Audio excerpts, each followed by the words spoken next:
Tunamshukuru Mungu tena kwa ajili ya siku kubwa sana ya leo, siku yenye kumbukumbu na historia kubwa katika ulimwengu mzima, siku ambayo dunia nzima inafahamu tukio ambalo lilitokea zaidi ya miaka 2000 iliyopita, mahali ambapo dunia ilipata mabadiliko makubwa kutoka katika unyonge na kuingia katika ujasiri, kutoka katika hali duni na kuingia katika ubora. Haleluya. Tunapozungumza Yesu Kristo kufufuka, tunafahamu mara ya mwisho siku ya Ijumaa tulizungumza juu ya kifo chake. Tulizungumza juu ya mateso yake, kukataliwa kwake, kudhihakiwa kwake, kutukanwa kwake, kupigwa kwake na kisha kusulubiwa kwake. Na tukasema hii ni Ijumaa, lakini Jumapili inakuja. Haleluya. Kwa hiyo siku ile ilikuwa ni siku ya huzuni sana, lakini kwa kuwa alijua matokeo ya kile anachokikubali kukifanya, Biblia inasema kwamba alistahimili msalaba na kuidharau aibu. Hatimaye leo dunia nzima inaadhimisha ushindi kwa sababu Yesu Kristo ameshinda. Haleluya. Unajua, ukishinda kitu ambacho hakuna mtu aliwahi kushinda,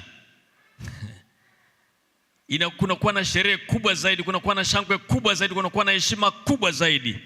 Na siku zote ushindi unaleta heshima, unaleta ujasiri, unaleta furaha. Haleluya. Mara nyingi, na ni kawaida binadamu yoyote akishindwa hawezi kuchangamka. Ukishindwa inakuleta kuinama nafsi. Ukishindwa inakuletea hali ya kuwa duni na hafifu mbele ya macho yako wewe mwenyewe. Lakini ushindi siku zote ni shangwe, ni furaha, ni vigelegele. Ndio maana dunia nzima leo, wanaojua na wasiojua, tunasherekea ushindi. Haleluya. Sasa ujumbe wetu kwa wiki nzima, ujumbe mkuu tulikuwa ni gharama ya kurejesha thamani ya mwanadamu iliyopotea. Leo tutakuwa na subtopic ambayo tutakuwa na kipengele kidogo ambacho kinasema ushindi wa Yesu Kristo unayagusaje maisha yako? Ushindi wa Yesu Kristo unayagusaje maisha yako? Wakati mwingi sana wanadamu tuna kawaida ya kushabikia vitu vingi tu, na ushabiki ule mara nyingi unakuwa tu kwenye hisia, lakini uhalisia wa maisha yetu hauguswi na zile shinda ambazo watu wanapata. Bwana Yesu apewe sifa sana. Tunashabikia mpira, wakati mwingine tunashabikia michezo mbalimbali ya riadha na kadhalika, mashindano ya magari. Fulani ameshinda. Mbona kijana wangu alikuwa anashinda sana. Kuna mashindano yalikuwa ya magari, ya kukimbiza na magari. Kijana wangu wa kwanza akawa anashinda. Kwa hiyo unashabikia, unajisikia tu kushabikia. Lakini inagusaje maisha yako? Inaleta nini kwenye maisha yako? Ina impact gani kwenye maisha yako? Ina mguso gani? Ina nguvu gani kwenye maisha yako? Unapozungumza ushindi wa Yesu Kristo msalabani, unagusaje maisha yako? Kwa sababu kuna watu ambao toka wameanza kusherehekea hizo zinaitwa Pasaka, yani ushindi wa Yesu Kristo wa kushinda kifo na kaburi, mpaka leo maisha yao hayajaguswa wala hajawahi kubadilika. Kwao ni historia, kwao ni tamthilia. Mungu atusaidie sana. Kuna watu ambao wanafikiri wanajifunza maisha kupitia tamthilia. Yaani wale ni waigizaji, yani watu wanaigiza kitu ambacho mtu anapenda, lakini sio maisha yake. Anaweza kavaa nguo za bei kubwa sana anapoigiza, anaweza kawa kwenye jumba kubwa sana la kifahari, kumbe yeye analala kwenye mtaro tu na analalia kanani fulani hivi. Yale ni maigizo. Tuko pamoja? Lakini ushindi wa Yesu Kristo unayagusaje maisha yako? Ni jambo la muhimu sana, kwa sababu mabadiliko ya kweli, yani kwa kuwa Kristo ni halisi alishinda, mabadiliko ya kweli ya ushindi kwenye maisha yako yanatakiwa yaonekane. Haleluya. Haleluya. Haleluya. Kuna wakati ambapo tunaenda, wakati mwingi huwa tunaona kanisa likiwa linaenda, linavuka karne, linavuka labda decade, linavuka muda fulani, linafika mahali ni kama linaanza kurudi kule ambako watu walitoka. Yaani watu wanaanza kufufuka, kurudi mwilini. Kwa hiyo masimulizi haya ya ushindi wa Yesu Kristo kwa watu wengi sana huwa yanaweza yakafika mpaka hata kwenye kanisa, hata zaidi ya nusu ya kanisa ukakuta ni masimulizi yasiyo na mguso katika maisha yao. Mungu atusaidie sana. Tutaangalia maandiko kwa kifupi kutoka pale katika Mathayo sura ya 28 ambayo yanazungumzia juu ya ushindi wa Yesu Kristo. Alafu tutaendelea kuzungumza namna gani ambavyo ushindi wa Yesu Kristo unaweza kuleta athari chanya kwenye maisha ya kila mwanadamu kupitia imani katika kile alichokifanya Yesu Kristo zaidi ya miaka 2000 iliyopita. Biblia inasema katika Mathayo 28 mstari wa kwanza hadi wa 6, naomba nisome pale maandiko ya kuanzia. Nasema, hata Sabato ilipokwisha, ikipambazuka siku ya kwanza ya juma, Mariamu Magdalena na Mariamu yule wa pili walikwenda kulitazama kaburi. Na tazama, palikuwa na tetemeko kubwa la nchi, kwa sababu malaika wa Bwana alishuka kutoka mbinguni, akaja akalivingirisha lile jiwe akalikalia. Na sura yake ilikuwa kama umeme, na mavazi yake meupe kama theluji. Na kwa kumwogopa wale walinzi wakatetemeka, wakawa kama wafu.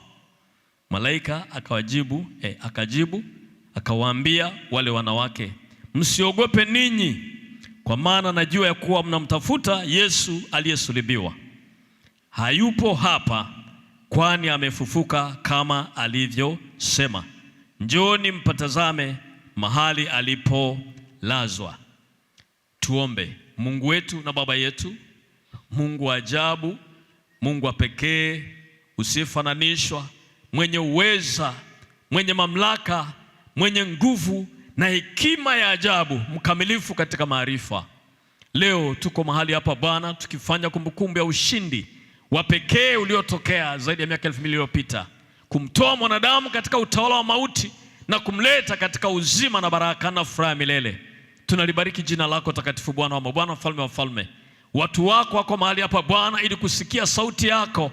Naomba Roho Mtakatifu ulishike kanisa lote, ushike moyo wa kila mmoja, na unishike nami mtumwa wako, nipitishe sauti yako kwa ukamilifu kama upendavyo, na matendo makuu yakatokee kwenye maisha ya watu wako kwa utukufu wa jina lako Yesu Kristo, Bwana uliyefufuka.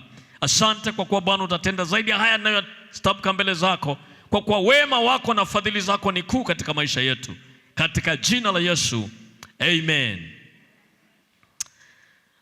Tumesoma maandiko haya ambayo tutayatumia kuzungumza juu ya ushindi wa Yesu Kristo unagusaje maisha yako. Tunafahamu kufufuka ni kutoka katika ufu, si ndio? Kushinda ni nini?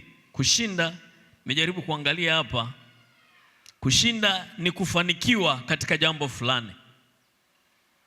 Kushinda ni kupita mbele ya washindani wako. Kama ulikuwa unashindana katika mchezo, kama ni kukimbia, basi wewe ukipita mbele ya wote, wewe umeshinda. Jamani, Bwana asifiwe. Lakini kama ni katika vita, kushinda ni kumwangusha adui na kutoka mbele. Haleluya. Kama ulikuwa unapambana katika vita, basi ushindi wako ni ile hali ya kupita mbele ya mpinzani wako, au hali ya kumwangusha mpinzani wako na kupita mbele. Lakini kushinda pia ni kufikia lengo. Zote hizo zinaweza zikawa na tafsiri, na wewe unaweza kaongeza na zingine na zingine na zingine, lakini kushinda ni kufikia lengo. Tuliona lengo na makusudi ya Mungu kutoka kwenye Mwanzo sura ya 3 mstari wa 9, mstari wa 9. Lengo na kusudi la Mungu alipoumba ilikuwa ni kumtafuta, ni kumtengeneza mtu kwa mfano na kwa sura yake ili awe na ushirika. Sasa pale kwenye mstari wa 9 tunaona yule mwanadamu, yule mtu ametoka kwenye ushirika. Amepoteza ile thamani aliyokuwa nayo ilikuwa inamruhusu kubaki kwenye ile nafasi ya kuwa na ushirika na Mungu. Tulisema ukipoteza thamani unaondoka kwenye nafasi. Mungu atusaidie sana. Kwa hiyo alipopoteza ile thamani, ule utakatifu, ile hali ya kimungu iliyoumbwa ndani yake kwa sababu ya dhambi, automatically ile thamani yake ikaondoka, na ilipoondoka thamani yake na mahali pake pakaondolewa. Biblia inasema kwamba Mungu akamtoa katika bustani ya Eden. Lakini kwanza alianza kujitoa mwenyewe, maana akajificha kati ya miti ya bustani, si ndio? Akaondoka mahali ambapo wanakutana na Mungu kwa ajili ya ibada. Akakosa ibada. Kwa Mungu anaanza kutafuta, anauliza Adamu, uko wapi? Maana yake ameondoka kwenye kiwango, ameondoka kwenye nafasi. Kwa lengo la Mungu ilikuwa ni kutafuta ili kumrudisha mwanadamu kwenye nafasi. Sasa tunaposema kushinda, ushindi wa Yesu Kristo, maana yake amefikia lengo. Haleluya! Amefikia lengo, mwanadamu amerudi kwenye ushirika. Sura na mfano wa Mungu, unapomwamini Yesu Kristo, inarudi kwenye maisha yako. Sura na mfano wa Mungu, ile heshima ambayo Mungu alikuumba nayo akikutazama ajione yeye, inarejea kwenye maisha yako. Sasa hiyo ndio inayotakiwa. Lakini je, kushinda kwa Yesu Kristo kuna mgusaje maisha yako? Kwa sababu kuna wengine ambao ni historia. Kuna wengine ambao haina mguso, haibadilishi maisha yao, haibadilishi akili yako, haikutoi kwenye ule unyonge wako, haikutoi kwenye wewe kuendelea kuwa duni na kuwa mshindi. Jamani, mshindi, hakuna mshindi ambaye utamkuta anatembea hivi. Labda kawe kashindi kazee kwa sababu misuli imeshajikunja, ndio kanaweza kakawa kanaenda hivi, si ndio? Lakini mshindi siku zote, hata kale kazee kamejikunja hivi kwa sababu ya misuli yake, lakini utakuta sura yake inaonyesha kwamba hapa kuna kitu cha tofauti. Haleluya! Kuna furaha ya kweli, moyo wake umekunjuka. Jamani, Bwana asifiwe. Kwa sababu ushindi ndicho unachokifanya. Kwa hiyo Kristo aliingia kwenye ile vita ya kumrudisha mwanadamu kwenye kiwango chake. Ile ilikuwa ni vita, kwa sababu kumbuka, huku kulikuwa na Ibilisi anataka mtu huyo huyo, na Yesu akaingia vitani pamoja na Ibilisi. Kwa hiyo tunaposema ameshinda, maana yake amempita adui yake, amemvunja nguvu, amemwangusha, na yeye ameibuka kinara, yuko kule juu, na ameuteka ulimwengu wote unakwenda nyuma yake. Haleluya!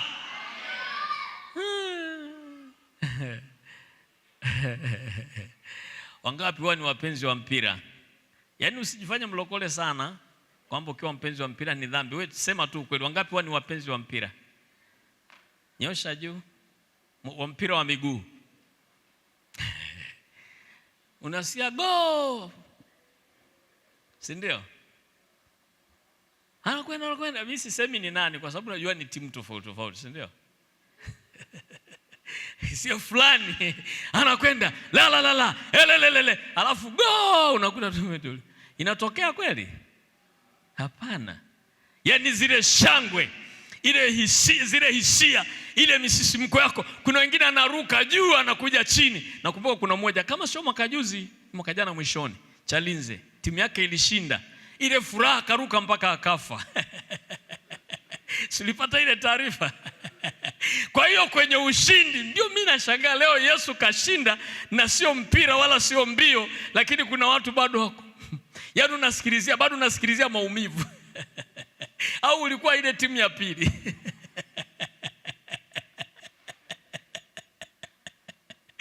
Mungu atusaidie sana. Inawezekana kuna watu wengi hawaelewi kwa sababu naongea Kiswahili, si ndio?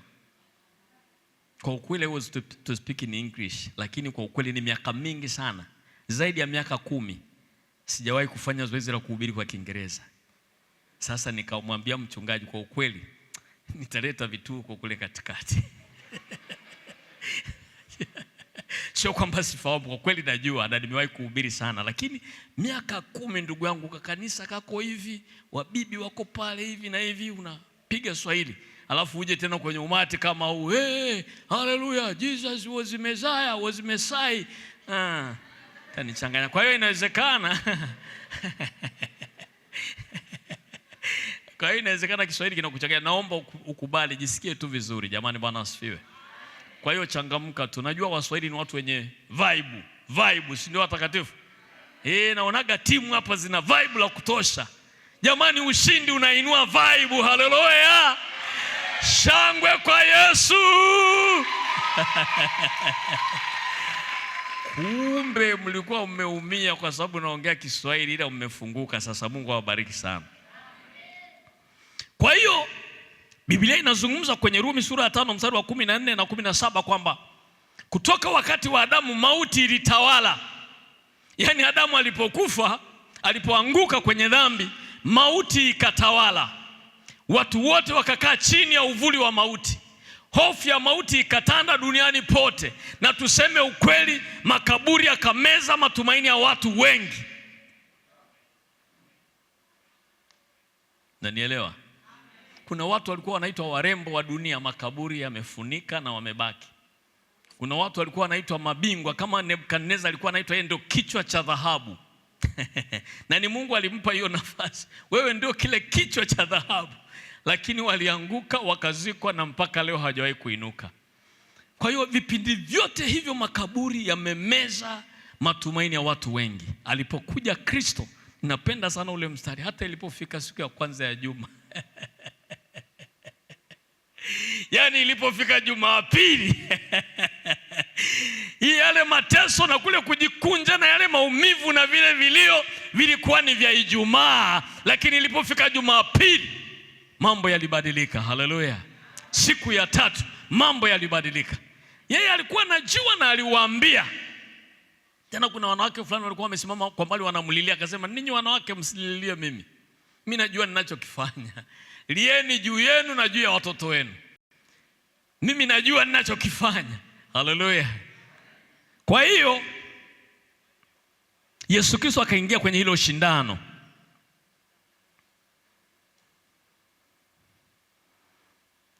Alipoingia kwenye hilo shindano la kuhakikisha kwamba anaing'oa mauti kwenye maisha ya mwanadamu, kule kutengwa na Mungu milele kunatoka, kule kukataliwa na Mungu kunaondoka, akaubeba msalaba akaenda Golgotha, na alipokufa akashuka akazikwa. Lakini kwa kuwa ni mwenye haki aliyebeba dhambi za ulimwengu, siku ya tatu Biblia inasema kwamba kaburi halikuweza kumshika. Lilishika wengine lakini sio Yesu. Haleluya! Kwa hiyo ushindi wake, ameshinda kitu ambacho kilishinda karne. Anaposema kuanzia Adamu mpaka wakati wa Musa, pana distance kubwa. Mpaka vipindi vyote mauti ilitawala. Yaani ilikuwa hakuna mtu anayefurukuta. Unaenda ukikutana na mauti unakaa chini, unasalimu, unasaluti. Mauti shikamoo. Unaenda mtu anachanua, anaenda anapanda juu, anapanda. Ayubu anasema mtu uchanua kama ua, alafu jioni ananyauka. Kwa hiyo watu walikuwa wanachanua, wananyauka. Ilipofika kwa Yesu akachanua, akanyauka. Masaa mangapi? Siku 2.5 kama sio na robo 3. Siku ya tatu akachanua mazima. Haleluya!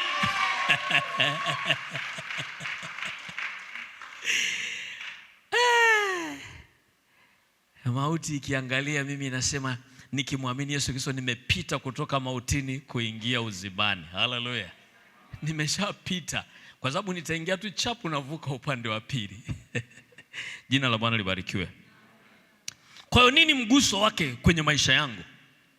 Ushindi wa Yesu Kristo pale msalabani.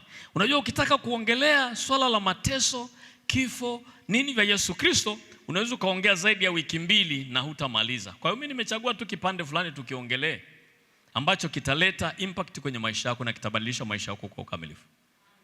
Jamani, Bwana asifiwe. Ungependa tupige zile story tulikuwa tunapiga kule kwenye dini.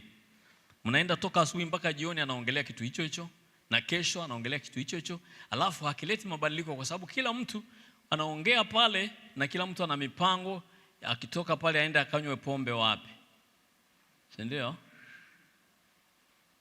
Mungu atusaidie sana.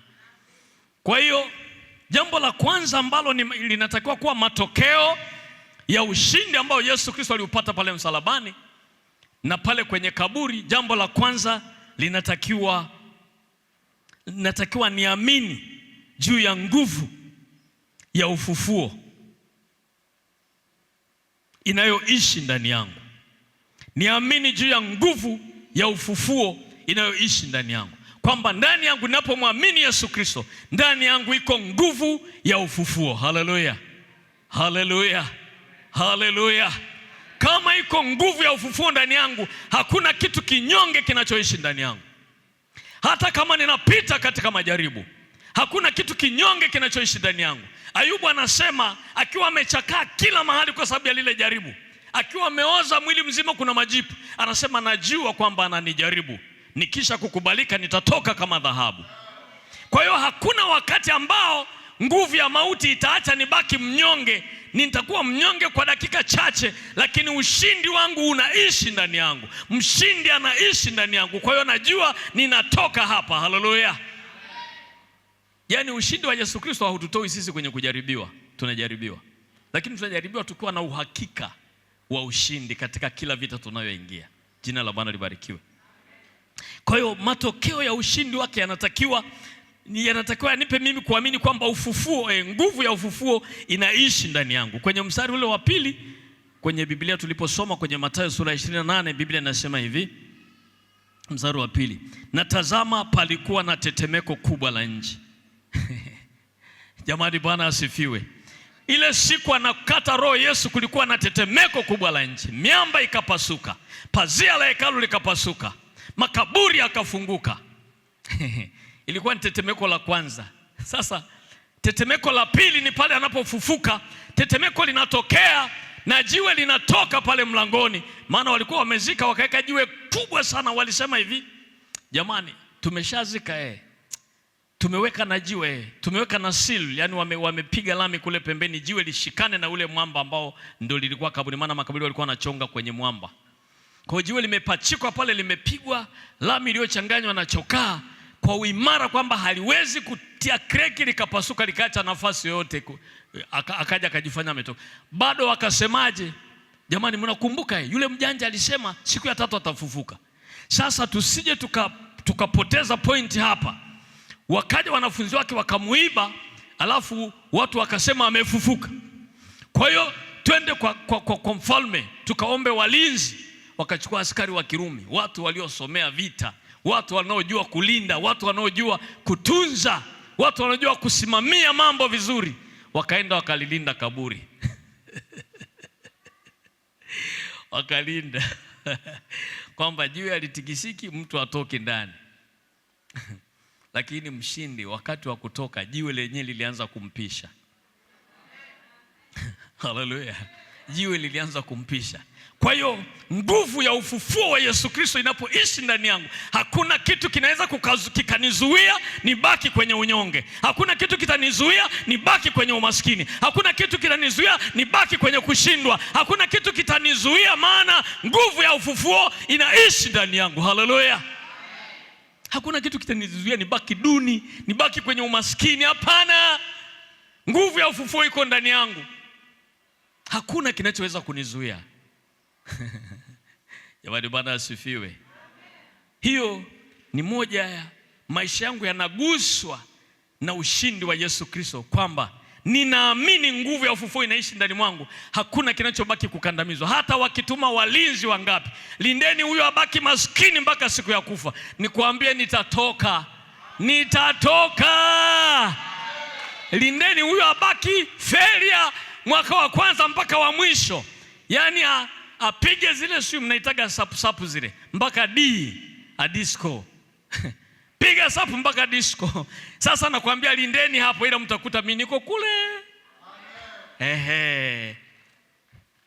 Kuna kijana mmoja tulikuwa tunasoma, nikupe tu mfano wa ushuhuda huu kidogo, kwamba nguvu ya ufufuo wa Yesu Kristo ni ajabu sana. Jana tulisoma naye darasa la kwanza mpaka la 7. Akamaliza shule, hawezi kuandika jina lake. Miaka 7 hawezi kuandika jina lake. Akarudia darasa la 5, wakati ule ilikuwa kurudia ni kitu kinaruhusiwa kabisa. Miaka ya nyuma sana huko. Akarudia tena darasa la 5, akapiga, akafika la 7, anaweza kuandika jina lake kwa shida kubwa. Yaani kwenye mtihani, muda wa mtihani ule, kipindi cha mtihani kama ni masaa 2, anaweza kutumia kama nusu saa hivi kuandika jina lake. Na lenyewe herufi zingine amechanganya kubwa na ndogo. Sasa akaenda mara ya 3. Akatoka pale akaenda kwenye vijiji fulani huko. Akaenda kule akaokoka, wazazi wake wakaokoka. Walipohamia kwenye hicho kijiji wakakutana kuna kanisa la walokole, wakahubiriwa injili, wakaokoka, na yule kijana akaamini. Alipoamini, alipookoka, akashangaa ufahamu ghafla umefunguka. Akaenda akarudia tena shule darasa la 6, akafanya mtihani akafaulu vizuri sana. Akaenda form 4, akaenda O level akafaulu vizuri sana form 4, vizuri sana. Akapangiwa Minaki sekondari pale Kisarawe. Mimi nimekutana naye hapa Dar es Salaam miaka ya 90. Fulani unatoka wapi? Wewe umefikaje Dar es Salaam? Mimi niko huku. Wewe 1 2 3. Unaenda wapi? Bwana natafuta shule inaitwa Minaki. Minaki si ni high school. Ni A level. Asema nimefaulu form 4, nimetoka na division 1. Wewe. Kwa miaka 7 na yai, miaka 7 yai. Baada ya Yesu Kristo na nguvu ya ufufuo, akili yake, IQ yake zikapanda, mwanaume akapasua. Haleluya. Kwa hata kama walishindilia ukoo wako akasema nyie mtakuwa ndururu, yaani watu wa mwisho kwenye kijiji, nikwambia ukweli, ukiamini nguvu ya ufufuo watalinda sana. Maana Bwana asipolinda mji walindao wakesha bure, watakuwa wanakesha bure. Jamani, jina la Bwana libarikiwe. Lakini jambo la pili ambalo linatakiwa liwe mguso kwenye maisha yangu. Okay, hiyo nimekupa Warumi sura ya 2. Nimekupa Mathayo sura ya 28 mstari wa 2, lakini uandika na Warumi sura ya 8 mstari wa 11. Mstari wa 11. Warumi 8:11 anasema, ikiwa roho wa Kristo, roho aliyemfufua Kristo katika wafu anakaa ndani yenu, yeye roho yule aliyemfufua Kristo katika wafu ataifufua na miili yenu iliyo katika hali ya kufa. Haleluya. Kwa ufufuo utaendelea. Kama naamini nguvu ya ufufuo utaendelea kwenye maisha yangu. Afya yangu itafufuka, familia yangu itafufuka, matarajio yangu yatafufuka, matumaini yangu yatafufuka. Kwenye kila kona nitashuhudia ufufuko mkubwa, kwa sababu naamini nguvu ya ufufuo iliyo katika Yesu Kristo, nguvu ya ushindi iliyo katika Yesu. Jambo la pili ni hofu sio sehemu ya maisha yangu tena. Hiyo ndio miguso mikuu ya ushindi wa Yesu Kristo. Hofu sio sehemu ya maisha yangu tena. Ukisoma katika mstari wa 5 kwenye Mathayo 28, Biblia inasema mstari wa 5, malaika akajibu akawaambia wale wanawake, msiogope ninyi, kwa maana najua kuwa mnamtafuta Yesu aliyesulubiwa. Msiogope. Ukiwa na Yesu usiogope. Haleluya. Nikwambie shida ya hofu. Hofu ni jambo la ajabu sana. Wanasema kwenye ile arsenal ya ibilisi, kwenye ile gala la silaha la shetani, silaha ya mwisho huwa ni hofu. Unanielewa? Kwenye ile gala la silaha la ibilisi, silaha ya mwisho, yani amepigwa, kila akipeleka hii inaliwa, akipeleka hii inaliwa, akienda kuchukua hofu. Akienda kubeba kitu kinaitwa hofu, mzee unakwenda chini. Sasa Yesu hakwenda chini. Jamani, Bwana Yesu apewe sifa. Nakumbuka hofu iliwahi kupelekesha mpaka mtu anaitwa Elia, mtu wa mfano katika Biblia kwenye swala la maombi. Ameshinda Karmeli pale, manabii 450 wa Baali amewashinda wanaume na amewachinja wote. Manabii 250 wa Ashera amewapiga chini. Anatoka pale, kukatokea hofu. Na hofu inaweza kaletwa na kitu chochote kile, kwa sababu Yezebel ambaye alikuwa kiongozi wa wale makuhani wanaoabudu Baali akatangaza kwamba mwambieni Elia kesho majira kama haya, kama sio mimi basi ni yeye. Nafikiri mnajua hiyo historia. Hofu ikamwingia mzee, pap, ile silaha ya mwisho ibilisi amebeba. Manabii wangu wote wamekufa, makuhani wote wamekufa, sasa nachukua silaha ya mwisho, kama noma na iwe noma. Unajua hata kuhani Eli watu waliwahi kumshawishi kwa wapeleke silaha ya mwisho, sanduku la agano. Likaenda kuliwa. Kwa hiyo yani, shetani akaenda kabeba silaha kubwa. Elia, huyu bana hawezekani, ni bora nifilisike nimalize kabisa, arsenal yangu yote niifunge, haina kitu, lakini nihakikishe Elia anakwenda chini. Unajua akaenda kabeba nini? Hofu. Akaja kamtwisha Elia aliyekuwa naomba mambo makubwa. Unashangaa amebadilika, naomba Mungu niue, mimi sio mzuri kuliko baba zangu, Mungu niue. Na wako hata watakatifu akipita kwenye jaribu fulani anaomba kufa. Ukifa, ni kuambia ukweli, ukifa kwa sababu ya kuogopa unakwenda jehanamu, kwa sababu hofu ni kinyume cha imani. Unanielewa? Hofu ni kinyume kabisa cha imani.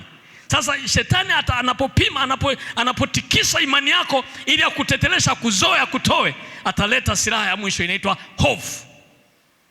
Pamoja na hofu kuwa ni adui wa imani, lakini hofu inaleta magonjwa mengi sana. Mojawapo ni hali ya kutokujiamini. Unanielewa? Hali ya kutokujiamini. Unaona kabisa kuna kucha hivi, ni kama hautaishi leo, ni kama unakwenda kufa hivi. Ni kweli baba fulani ananipenda? Ni kweli hivi? Ni kweli ule mchumba? Ni kweli ile kazi? Ni kweli hiki fulani? Yani unakaa kwenye mashaka kiasi kwamba ile hali ya kujiamini inaondoka. Hali ya kujiamini inafanyaje? Kama upo hapa leo, moja ya impact za ushindi wa Yesu Kristo ni kuondoa hofu. Uwe huru mbali na hofu. Hata ukienda hospitalini ukapima wakasema una kitu fulani, waambie ni kweli, waambie wakupe na reference za hicho kitu kabisa. Kiliua fulani, kikaua na fulani, kikameza na fulani, kikameza na fulani. Waambie okay, sasa hapa kuna bingwa, mimi huku ndani nina nani? Ninaishi na bingwa, niko huru mbali na hofu. Haleluya. Nakumbuka kuna kijana mmoja alikuwa anaumwa. Alikuwa mwathirika, lakini alikuwa hajui kama ni mwathirika. Baadaye akaja akapima, gundua ni mwathirika, lakini amekaa muda mrefu sana, fanya kazi ngumu na nini, hajui. Siku ameenda kupima sasa. Wakati ule angaza ndo vituo vilikuwa vinapima hizo nani. Pima akapata. Unajua haikuchukua miezi miwili, kuisha kabisa, amechakaa kabisa. Kiru kijaribu kumuinua hivi anashuka chini. Kiru kijaribu kumuinua, muonyeshe maandiko yote, yani hata Biblia anaona ni kama wewe ndio umetunga ili kumdanganya. Umetunga tu ili uje ndanganye nayo. Angeshindwaje kuniponya mpaka niwe hivi? Angeshindwaje kuniponya kama ananipenda? Unaongea kama wale Wayahudi walisema, Yesu kama Mungu anampenda si amtoe msalabani. Mungu atusaidie sana. Jamani, Bwana asifiwe. Kwa hiyo jambo la pili ni kwamba hofu sio sehemu ya maisha yangu. Mshindi huwa hana hofu. Alafu ni kuambia ukweli, hofu ni kitu cha kiakili, sio uhalisia. Unanielewa? Kwa imani, yani ikisimama kupambana na imani, hofu sio halisi. Ni mawazo. Nakumbuka miaka ya nyuma kule nilikuwa nafuatilia sana mabondia. Kulikuwa na bondia mmoja alikuwa anaitwa Tyson. Wangapi walikuwa wanamfahamu? Tyson, zamani huko. Tyson. Alafu akatokea bondia mwingine. Tyson alikuwa anapiga. Yaani ngumi yake walikuwa hata wanaweza kusoma inaenda kilomita ngapi kwa saa. Yaani inabidi kama upepo hivi. Yaani unapokuja kushtuka kujaribu kukinga ishapita siku nyingi. Kwa hiyo kama imekupata umeshakufa. Sasa siku moja akatokea kaja mmoja kanaitwa Caseldon Bruce. Miaka ya 90 kakataka kupambana na Tyson kwa sababu ameshashinda wote. Sasa Kenya kakatoka kakajigamba. Sasa kibaya sana kakaenda kakaiba mikanda, kakatuma watu wakaiba mikanda ya mazoezi ya Tyson. Kucheki na pambano ni kesho. Kucheki ile zoezi anafanya Tyson. Akasema tufuirie nyambala. Kakasema tusisile. Tumekwisha. We are finished. I'm finished.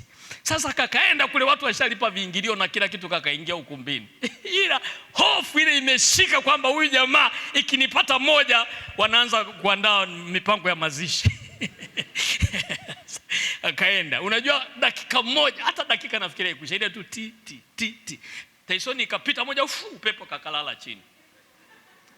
refa, amka, amna, amka, mazima. Kakakataa kuamka, basi wakampa jamaa ushindi, upepo tu, wala hakuguswa. Kwa kweli Don Bruce hakuguswa na ngumi ya Tyson, lakini ile hofu iliyomwingia baada ya kuona mazoezi ya yule adui yake ndio iliyomuua. Yani alikuja uwanjani akiwa ameshakufa alikuja uwanjani akiwa ameshashindwa. Tunaelewa? Hofu ni jambo la kipekee sana. Maisha ya mtu aliyookoka hayatakiwi yawe na pointi yoyote ya hofu, kwa sababu mshindi anaishi ndani yetu.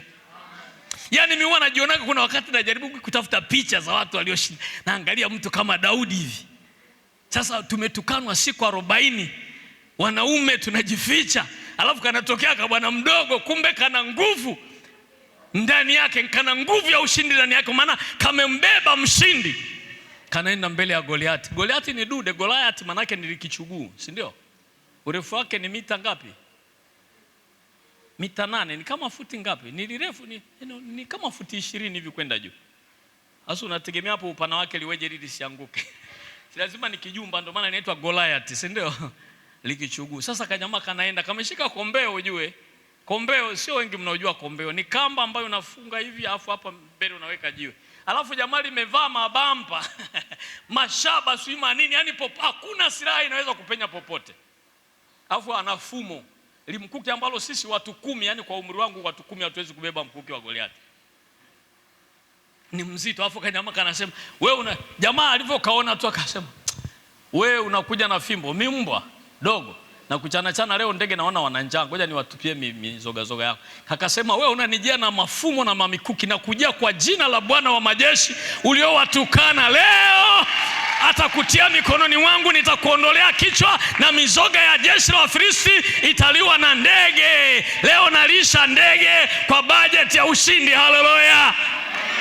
Sasa wanaonaga kama niko nyuma hivi, kanaanza kumkimbilia kuonyesha kwamba kana ujasiri, kana kabili. Tunasema njia yani njia nzuri ya kushinda ni kuenda mbele, sio kusubiri jamaa anapiga wewe unarudi nyuma tu, atakubana kwenye kona wewe. Nguvu ya kushinda ni kushambulia. Jamaa kakaanza kwenda mbele. Jamaa linakuja haliamini hichi kitoto ni nini, kakazungusha.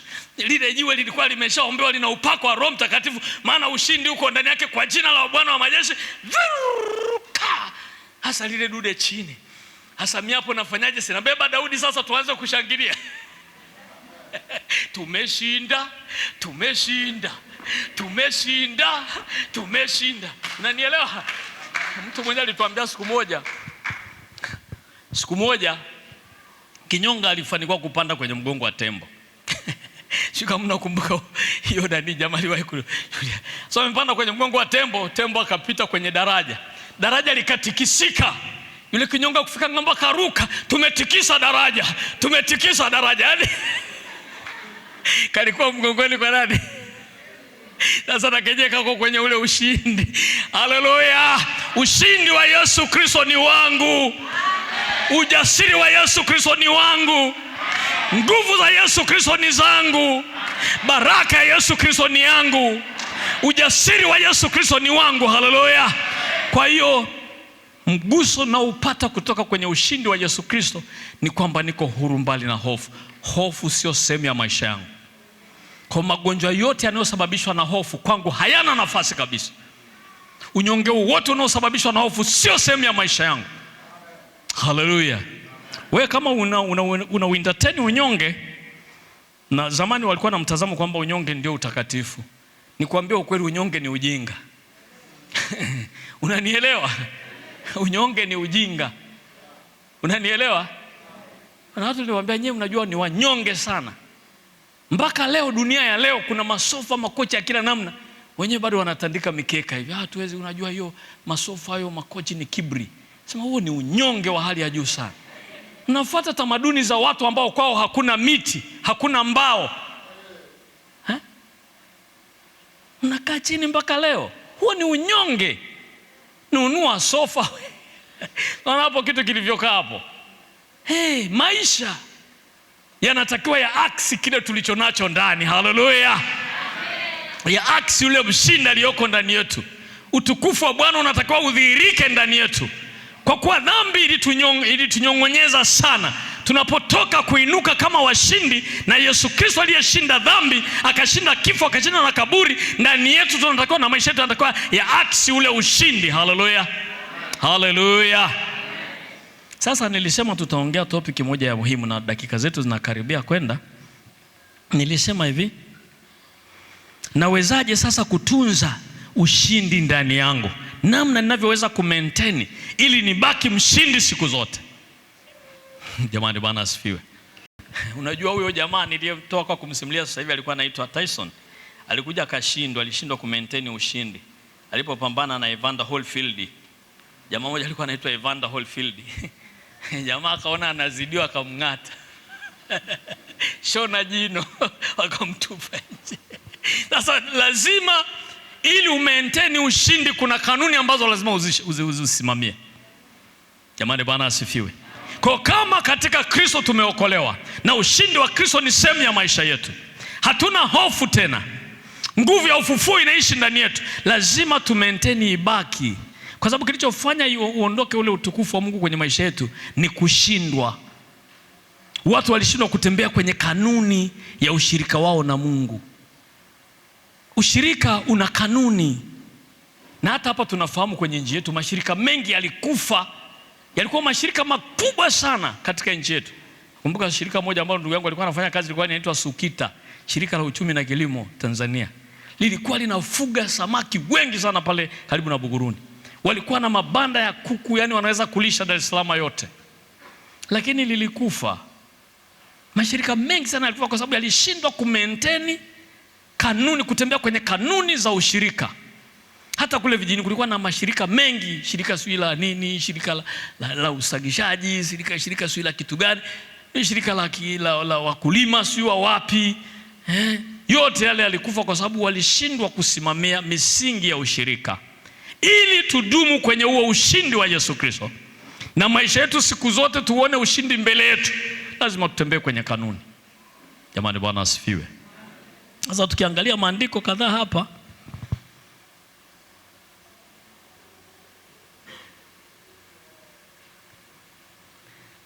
kwamba ili tuendelee kudumisha ule ushindi wa Yesu Kristo na uwe na madhara chanya kwenye maisha yetu, lazima tudumu kwenye ushirika, tudumishe ushirika wetu na Yesu Kristo mwenyewe. Lazima tudumishe ule ushirika kwa njia ya ibada. Lazima tudumishe ushirika wetu na Kristo aliyeshinda kwa njia ya ibada. Haleluya, haleluya. Unapojifunza kwenye kitabu cha Matendo ya Mitume kwa nini kanisa lilidumu likiwa na nguvu pamoja na mateso yote na dhiki zote na kuumizwa kote na kufungwa kote na wengine kuchinjwa, kwa nini walibaki kwenye kiwango? Utajikuta walidumisha sana ushirika. Walidumu katika fundisho la mitume, katika maombi, katika kumega mkate na katika ushirika. Jamani, Bwana asifiwe. Tukisoma katika Yohana kwenye sura yake ya 4 mstari wa 23 na 24, Biblia inaonyesha kwamba Mungu anatafuta. Kuna sample ya watu ambao Mungu anatafuta. Yaani Mungu hatafuti kila mtu, hapana. Anatafuta waabuduo halisi. Anatafuta. Sasa ukiona Mungu anatafuta, hicho ni kitu cha muhimu sana. Anatafuta ushirika. Kwa hiyo tukidumu kwenye ushirika tutabaki na yeye, kwa kuwa yeye anapenda ushirika. Na ushirika ule tunaupataje? Kwa njia ya kumwabudu yeye. Ngoja nisome huo mstari, Yohana sura ya 4. Haya maneno Yesu anasema akiwa pale Sikari na amekutana na mwanamke mmoja ambaye alikuwa ameshindwa kabisa, ni kahaba wa kutisha, hana namna ya kujitoa kwenye ule ukahaba. Anasema, nisome tu hiyo mistari miwili alafu tutaendelea.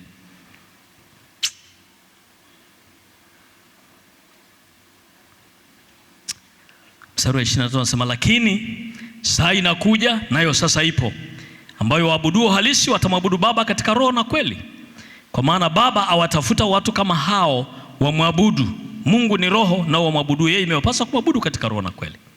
Mungu anataka ajitambulishe na watu wanaofanana na yeye. Kwa kuwa tumerudi kwenye sura na mfano wa Mungu kupitia ushindi wa Yesu Kristo, lazima tudumu kwenye ushirika sasa. Haleluya. Kwa njia ya ibada. Unapozungumza ibada, tunajumlisha maombi, tunajumlisha shukrani, tunajumlisha utoaji, tunajumlisha vitu vingi sana ambavyo vinahusika na ibada. Haleluya. Hebu chunguza kwenye moyo wako, bado kuna hali ya ibada? Kifo cha Yesu Kristo kimekuweka kwenye ibada, ama unakuja kwa sababu ni kanuni na taratibu, au ni utamaduni, ni kufulfill tu utamaduni, matakwa ya kiutamaduni na mapokeo, kwamba Jumapili wa Kristo huendaga kanisani? Unakuja ukiwa na shauku kama aliyokuwa nayo yule Daudi. Sema nalifurahia waliponiambia na twende nyumbani mwa Bwana. Anasema siku moja katika nyua ya Bwana ni bora kuliko siku 1000 katika hema ya wapumbavu. Daudi anasema natamani nikae kwenye hekalu kama wale buibui wanaojenga na kukaa mle hekaluni. Anatamani uwepo wa Mungu, atafakari wema wa Bwana na uzuri wa Bwana. Haleluya. Shauku ya ibada imerejea kwenye moyo wako baada ya kifo na kufufuka kwa Yesu Kristo kwa ushindi. Kuna ibada ndani ya moyo wako unaisikia. Mungu atusaidie sana. Ni vitu vya kujihoji, kwa sababu siku za leo ibada nyingi watu wengi wanakuja kama kutimiza tu utamaduni, mazoea, lakini ndani yao hakuna uhai wa Yesu Kristo katika ule ushirika. Mungu atusaidie sana. Kwa hiyo ili tudumishe ushindi ule, lazima tuweze kuwa na ushirika kwa njia ya ibada. Tukisoma pia katika Petro wa pili sura ya kwanza, Petro sura ya kwanza mstari wa 3 na wa 4, anasema kwa kuwa ule uweza wa kiungu umetukirimia sisi vitu vyote vipasavyo uzima na utauwa, na kwa ahadi zake nyingi Mungu ametufanya sisi kuwa washirika wa tabia yake. Tumekuwa washirika wa tabia ya Mungu. Ndani ya moyo wako kuna tabia za Mungu zinaonekana. Mungu atusaidie sana. Mungu atusaidie sana. Tabia za kiungu zinaonekana. Na tunapokuwa mbele zake Mungu kwa muda wa kutosha katika ibada, mambo yanayotokea ni kwamba utukufu wa Mungu na ile hali ya kiungu inakaa katika maisha yetu. Soma katika Kutoka sura 34 mstari wa 29 na 30. Utaona Musa alikaa mbele za Bwana kwa muda wa siku 40, si ndio, kule mlimani. Aliposhuka kutoka mlimani, Biblia inasema uso wake ulikuwa uking'aa sana. Hata alipokaribia kwenye kundi lake, Haruni na watu wake wakamuogopa, wakawa wanataka kukimbia. Kwa hiyo ushirika wetu na Mungu utaleta utisho wa kimungu kwenye maisha yetu. Utaleta hekima ya kimungu ndani yetu. Utaleta tabia za Mungu ndani yetu. Utaleta upendo wa Mungu ndani yetu. Utaleta maongozi ya kimungu ili kuendesha maisha yetu katika namna ambayo inampendeza Mungu siku zote. Haleluya. Ili tuweze kumaintain ushindi wa Yesu Kristo kwenye maisha yetu, lazima tuwe na ushirika mkamilifu kwa njia ya ibada, kwa njia ya maombi, kwa njia ya kumtumikia na kumtolea kwa namna mbalimbali. Jamani, Bwana Yesu apewe sifa sana. Lakini pia lazima tujitoe kumtumikia Mungu. Hiyo ni tabia ya Mungu, si ndio? Yesu Kristo anasema, yani anapita mahali pagumu, anasema najua kabisa nakwenda kusulubiwa na nitaaibika, lakini ni kwa ajili ya haya nalikuja. Siwezi kukimbia kazi. Jamani, Bwana asifiwe. Alidharau aibu, akastahimili msalaba. Utumishi, commitment, hali ya kujitoa kikamilifu kutimiza shauri la Bwana kwenye maisha yako. Kwa kuwa Mungu hakuleta nguvu zake ndani yetu ili tuwe tunapika ugali, tunapika wali kwa nguvu za Mungu. Hapana. Nguvu za kupika ugali alishatupa ziko kwenye misuli yetu, si ndio? Kwa anaposema mtapokea nguvu akisha kuajilia juu yenu Roho Mtakatifu, ni ili tupate kutumika kwa ufanisi kwa viwango vya kimungu. Haleluya. Tupate kujitoa kikamilifu. Tuwe watu well committed kwa ajili ya kazi ya Mungu. Tusiwe wazembe. Yesu anasema yeye anipendaye hulishika neno langu. Jamani, Bwana asifiwe. Kwa hiyo tukisoma katika Wakorintho wa pili sura ya 5 mstari wa 14, Paulo anasema maneno haya. Amepita huko, kuna watu wengi wanamzonga, wengine wanasukuma hata wito wake. Tumishi gani huyu, hawezi kuwa hata na mapumziko? Tumishi gani huyu, anaishi maisha ya hivi? Tumishi gani huyu? Wao wanatangaza majina yao. Paulo anawaambia upendo wa Mungu watubidisha, maana tumeamua hivi, mmoja alikufa kwa ajili ya wote, basi walikufa wote. Mmoja alikufa kwa ajili yetu, basi walikufa wote ili wanaoishi wasiishi kwa naomba nisome huo mstari. Wasiishi kwa shauri lao wenyewe. Sura 5 mstari wa 14. Naomba nisome haraka haraka. Biblia inasema hivi. Kwenye ule mstari wa 14 sura 5 wa Korinto wa pili. Biblia inasema hivi.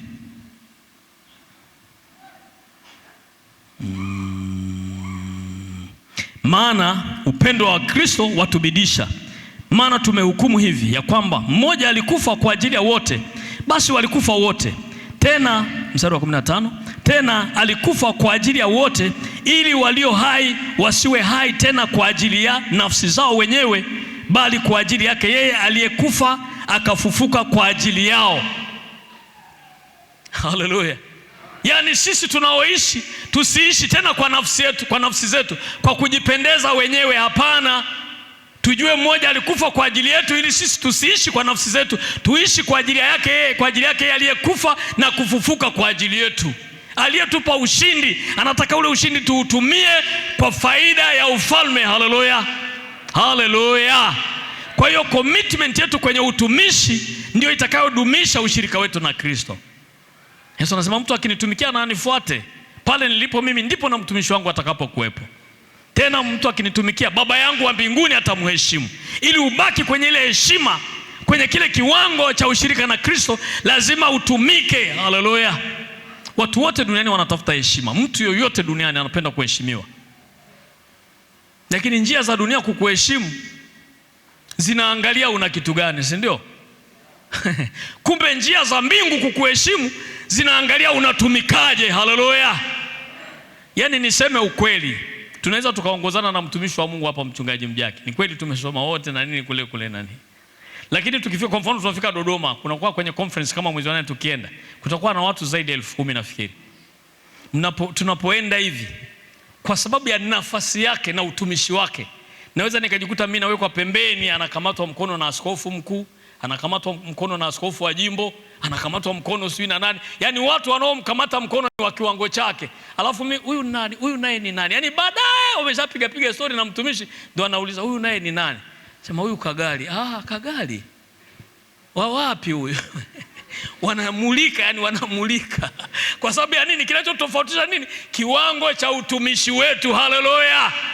Na mbinguni ni hivyo hivyo. Mbingu ndivyo zinavyoangalia kiwango cha utumishi wako, ndicho kinachojenga heshima yako mbele za Mungu. Ndicho kinachodumisha ushirika wako na Mungu. Huwezi tukaja hapa kila siku, nimemuona Bwana, nimemuona Bwana, nimemuona Bwana, anapendeza. Sema jamani, kuna mkutano michango kula kona. Baadaye kwenye pambio, nimemuona Bwana. Umemuona wapi? Umemuona wewe kweli Bwana? Umemuona Bwana wapi? Maana Bwana anaonekana kazini. Ili tuwe na ushirika naye lazima tuende pale kazini alipo. Haleluya. Haleluya. Zimepungua. Wanajifanya hapa hawajui Kiswahili. Najua mnajua na mmeelewa. Haya. Mtumishi wa Mungu atazunguka huko, anazunguka. Yaani hivi tumeshamaliza mikoa yote na mingine umeenda zaidi ya mara 10. Mimi na mikoa kama 5 tu. Maana nimeanza huduma ya kuzunguka mikoani ni mwaka 2021. Najua mikoa michache sana. Mtumishi anajulikana mikoa yote ya Tanzania bara mpaka Zanzibar. Mimi Zanzibar hata sijawahi kwenda. Yaani nafikiria tu mwaka huu niende tu, yaani nichukue tu nauli niende nirudi. Nionekane na Zanzibar nimefika. Haleluya. Kwa hiyo kujitoa, kutumika ni moja ya vitu vitakavyofanya tu maintain ushirika wetu na Mungu. Ili Mungu aachilie nguvu, lazima tu aone zile alizotupa kidogo zinafanya kazi. Haleluya. Lakini ya mwisho, kuishi unyenyekevu wa Kristo. Kwa kuwa tuna aksi maisha ya Kristo, lazima tuishi ule unyenyekevu wa Kristo, hali ya kupondeka na kuruhusu mapenzi ya Mungu yatimie kwenye maisha yetu, hata kama yale mapenzi ya Mungu kwa muda ni kama yanatuumiza. Haleluya. Haleluya. Jamani, haleluya. Okay.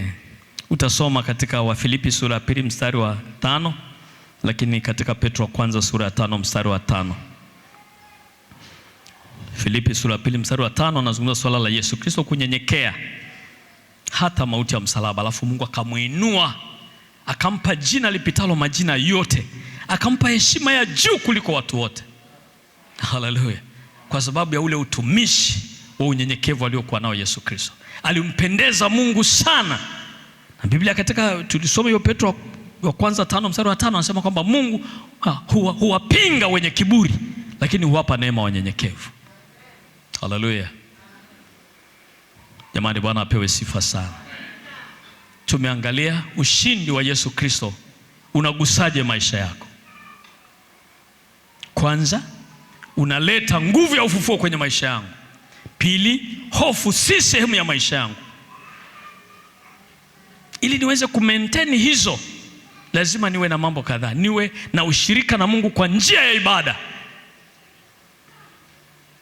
Haleluya, haleluya. Niwe na ushirika na Mungu kwa njia ya ibada.